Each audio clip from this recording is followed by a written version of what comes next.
Morning সবাইকে। কেমন আছো তোমরা সবাই? আশা করি তোমরা সবাই খুব ভালো আছো। সকাল সকাল আমি ঘুম থেকে উঠে পড়েছি। এখনো ঘুমাচ্ছে, তাড়াতাড়ি উঠে আমি কাজবাজগুলো করে নিই। আজকে অনেকটা রাস্তা আমাকে যেতে হবে, যাব আমি মাসির বাড়িতে। মাসির বাড়ির ওখানে শ্রাবণ মাসের 13 তারিখে মনসা পুজো হয়, তো ওই পুজো করতেই যাব ভাবলাম। তো দেখা যাক ওখানে গিয়ে পুজোটা দিতে পারি কি পারি না, যে হারে বৃষ্টি হচ্ছে।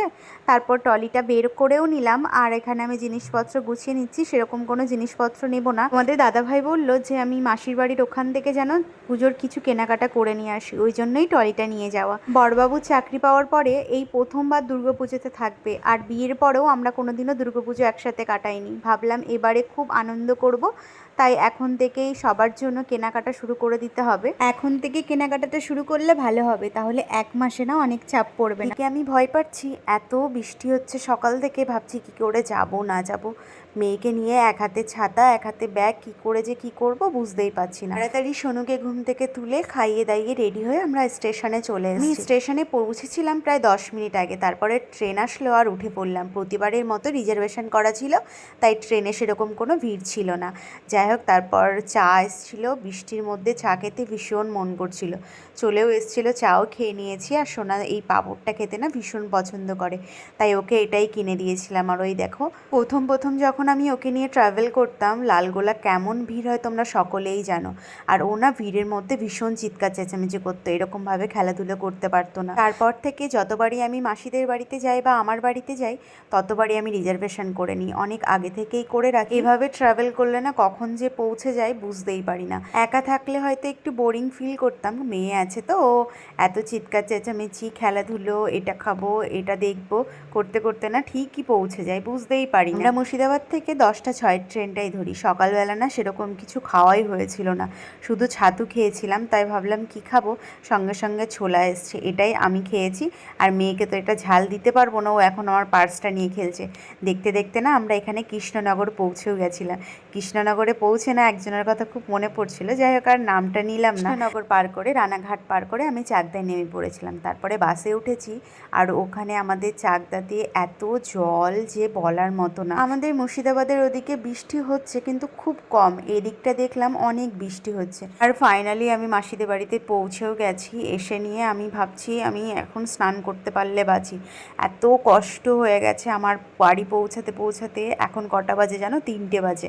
এখন যদি আমি না খাই তাহলে তো আমি মাথা ঘুরে পড়েই যাব, কিচ্ছু করার থাকবে না। ভাড়া বাড়িতে থাকতে থাকতে এতটাই বোর হয়ে যায়, ভাবি যে একবার ঘুরে আসি বাড়ির দিক থেকে।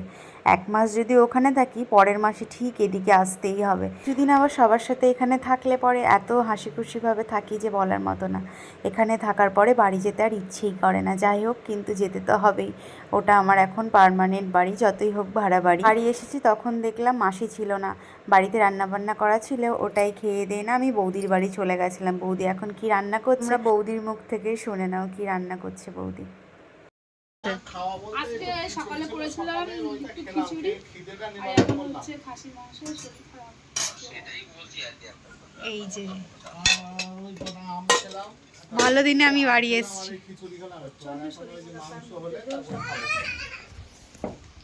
এই যে আমার মেয়ে খেলা করছে। আমার বৌদি 2 মেয়ে, তো ছোটো মেয়ে স্কুলে গেছিলো, তো সোনা এসছে, আমি এসছি জানে না। ওর রিয়াকশানটা দেখো।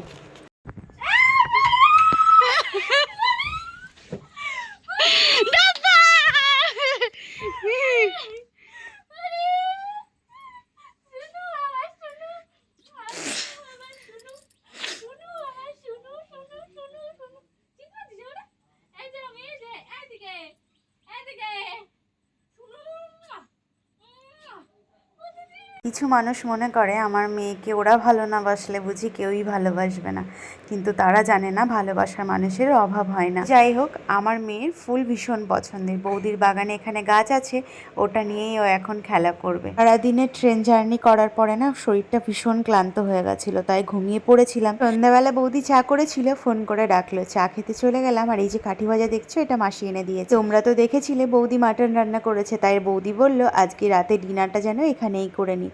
রাতে ডিনার কমপ্লিট করে এই দেখো বৌদি আম কেটেছিল, আম খেয়েছি আমরা। আমরা। তারপরে সোনুকে আঁটিটা দিয়েছিলাম, ও দেখো মেখে একদম একাকার অবস্থা করেছে। আম খেতে আমার মেয়ে ভীষণ পছন্দ করে, কিন্তু আঁটি যে এরকমভাবে খেলা করবে নিয়ে ভাবতে পারিনি। বৌদি বলল থাক খেয়ে নিক, তারপরে ওটা মুছে দিবি। আমার ভিডিও দেখতে তোমাদের কেমন লাগছে কমেন্ট করে জানাবে। এবার কিছুদিন এখানকার ব্লগ ভিডিও শেয়ার করব, তোমাদের আশা করি ভালো লাগবে দেখতে। তো লাস্টে মিষ্টি খেয়ে আজকে দিনটা শেষ করলাম। বাই সবাইকে।